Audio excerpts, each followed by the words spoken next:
Gálatas capítulo 1. Saudações de Paulo. Eu, Paulo, apóstolo, nomeado não por um grupo de pessoas, nem por alguma autoridade humana, mas pelo próprio Jesus Cristo e por Deus, o Pai, que ressuscitou Jesus dos mortos. Escrevo esta carta com todos os irmãos que estão comigo, às igrejas da Galácia. Que Deus, o Pai e nosso Senhor Jesus Cristo lhes dêem graça e paz. Jesus entregou sua vida por nossos pecados, a fim de nos resgatar deste mundo mau, conforme Deus, nosso Pai, havia planejado. Toda glória a Deus para todo sempre. Amém.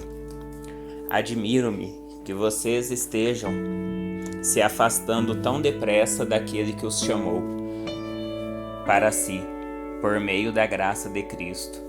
Vocês estão seguindo um caminho diferente que se faz passar pelas boas novas, mas que não são boas novas, de maneira nenhuma. Estão sendo perturbados por aqueles que distorcem deliberadamente as boas novas de Cristo. Que seja amaldiçoado qualquer um, incluindo nós, ou mesmo um anjo do céu, que anunciar boas novas diferentes da que nós lhes anunciamos. Repito o que disse antes: se alguém anunciar boas novas diferentes das que vocês receberam, que seja amaldiçoado.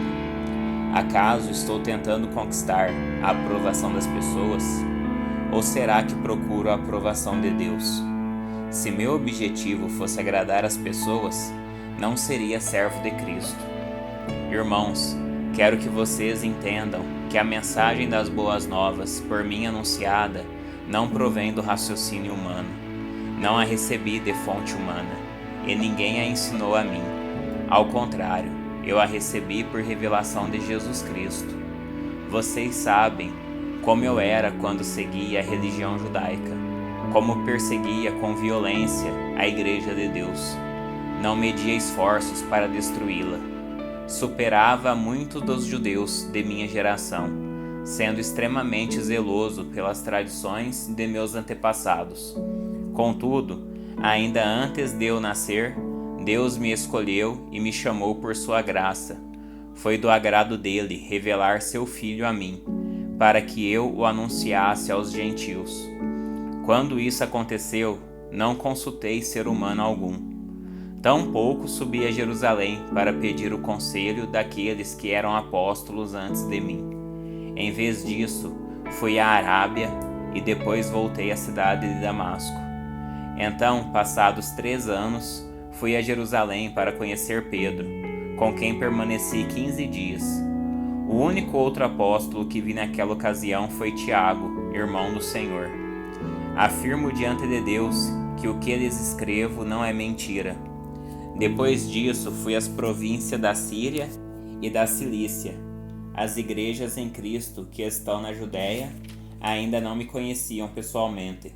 Sabiam apenas o que as pessoas diziam. Aquele que nos perseguia agora anuncia a mesma fé que antes tentava destruir, e louvavam a Deus por minha causa. Gálatas capítulo 2.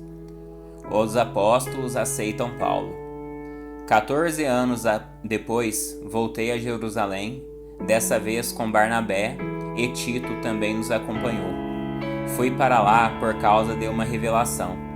Reuni-me em particular com os líderes e compartilhei com eles as boas novas que tenho anunciado aos gentios. Queria me certificar de que estávamos de acordo, pois temia que meus esforços anteriores e presentes fossem considerados inúteis. Mas eles me apoiaram e nem sequer exigiram que Tito, que me acompanhava, fosse circuncidado, embora fosse gentio.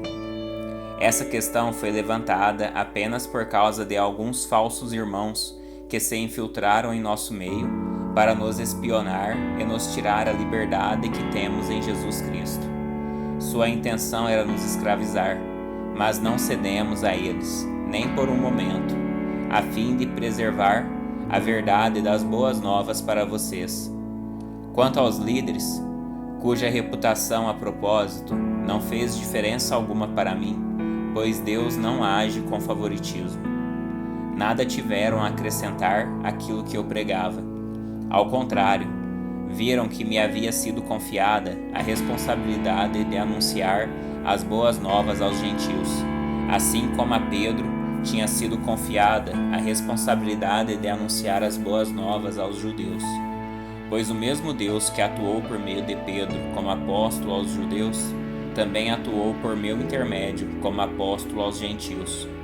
De fato, Tiago, Pedro e João, tidos como colunas, reconheceram a graça que me foi dada e aceitaram Barnabé e a mim como seus colaboradores. Eles nos incentivaram a dar continuidade à pregação aos gentios, enquanto eles prosseguiriam no trabalho com os judeus.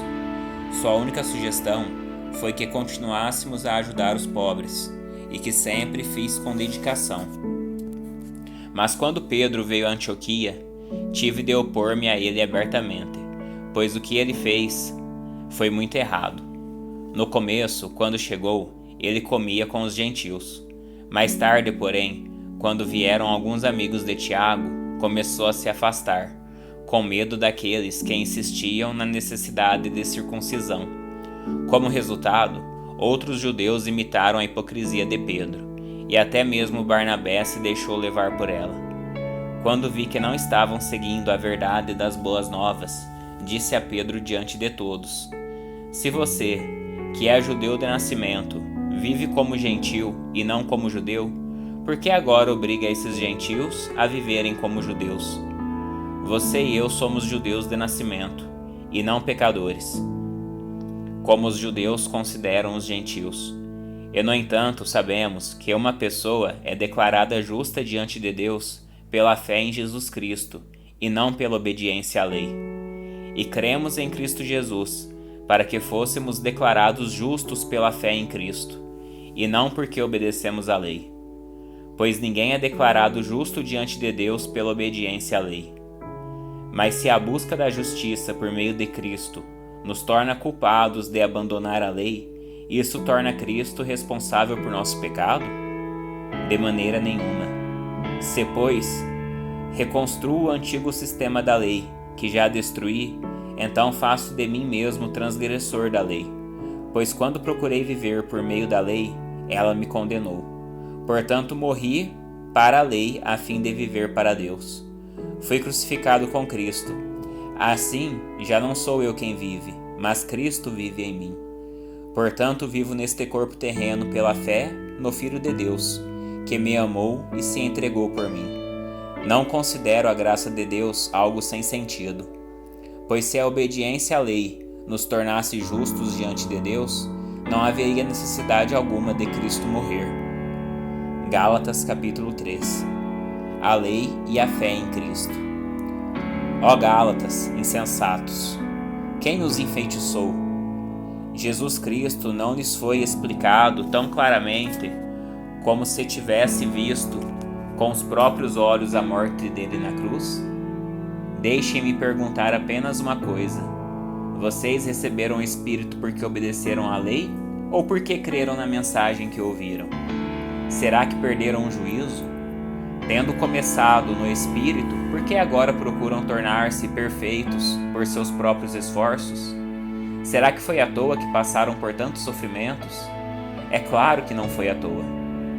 Volto a perguntar: acaso aquele que lhes deu o Espírito e realizou milagres entre vocês, agiu assim porque vocês obedeceram à lei ou porque creram na mensagem que ouviram? Da mesma forma, Abraão creu em Deus, assim foi considerado justo. Logo, os verdadeiros filhos de Abraão são aqueles que creem. As Escrituras previram esse tempo em que Deus declararia os gentios justos por meio da fé. Ele anunciou essas boas novas a Abraão há muito tempo, quando disse: todas as nações da terra serão abençoadas por seu intermédio.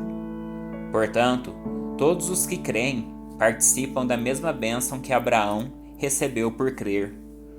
Contudo, os que confiam na lei para serem declarados justos estão sob maldição, pois as Escrituras dizem: maldito quem não se mantiver obediente a tudo que está escrito no livro da lei. É evidente, portanto, que ninguém pode ser declarado justo diante de Deus pela lei, pois as Escrituras dizem: o justo viverá pela fé. A lei, porém, não é baseada na fé, pois diz: quem obedece à lei viverá por ela. Mas Cristo nos resgatou da maldição pronunciada pela lei, tomando sobre si a maldição por nossas ofensas. Pois as Escrituras dizem: maldito todo aquele que é pendurado no madeiro. Por meio de Jesus Cristo, os gentios foram abençoados com a mesma bênção de Abraão, para que recebêssemos pela fé o Espírito prometido. Irmãos, apresento-lhes um exemplo da vida diária. Ninguém pode anular ou fazer acréscimos a uma aliança irrevogável. Pois bem, Deus fez a promessa a Abraão e a seus descendentes. Observem que as Escrituras não dizem a seus descendentes, como se fosse uma referência a muitos, mas sim a seu descendente. Isto é Cristo. É isto que quero dizer. A lei que veio 430 anos depois não pode anular a aliança que Deus estabeleceu com Abraão, pois nesse caso a promessa seria quebrada. Portanto, se a herança pudesse ser recebida pela obediência à lei, ela não viria pela aceitação da promessa. No entanto, Deus, em sua bondade, a concedeu a Abraão como promessa. Qual era então o propósito da lei? Ela foi acrescentada à promessa para mostrar às pessoas seus pecados, mas a lei deveria durar apenas até a vinda do descendente prometido. Por meio de anjos, a lei foi entregue a um mediador. O mediador, porém, só é necessário quando dois ou mais precisam chegar a um acordo e Deus é um só. Existe, portanto, algum conflito entre a lei e as promessas de Deus? De maneira nenhuma. Se a lei fosse capaz de nos conceder nova vida, seríamos declarados justos pela obediência a ela. Mas as Escrituras afirmam que somos todos prisioneiros do pecado, de modo que nós, os que cremos, recebemos a promessa de libertação apenas pela fé em Jesus Cristo. Antes que o caminho da fé se tornasse disponível, fomos colocados sob a custódia da lei e mantidos sob a sua guarda, até que essa fé fosse revelada. Em outras palavras, a lei foi nosso guardião até a vinda de Cristo. Ela nos protegeu até que, por meio da fé, pudéssemos ser declarados justos. Agora que veio o caminho da fé, não precisamos mais da lei como guardião, pois todos vocês são filhos de Deus por meio da fé em Cristo Jesus. Todos que foram unidos com Cristo no batismo se revestiram de Cristo. Não há mais judeu nem gentil, escravo nem livre, homem nem mulher, pois todos vocês são um em Cristo Jesus. E agora que pertencem a Cristo, são verdadeiros filhos de Abraão, herdeiros dele, segundo a promessa de Deus.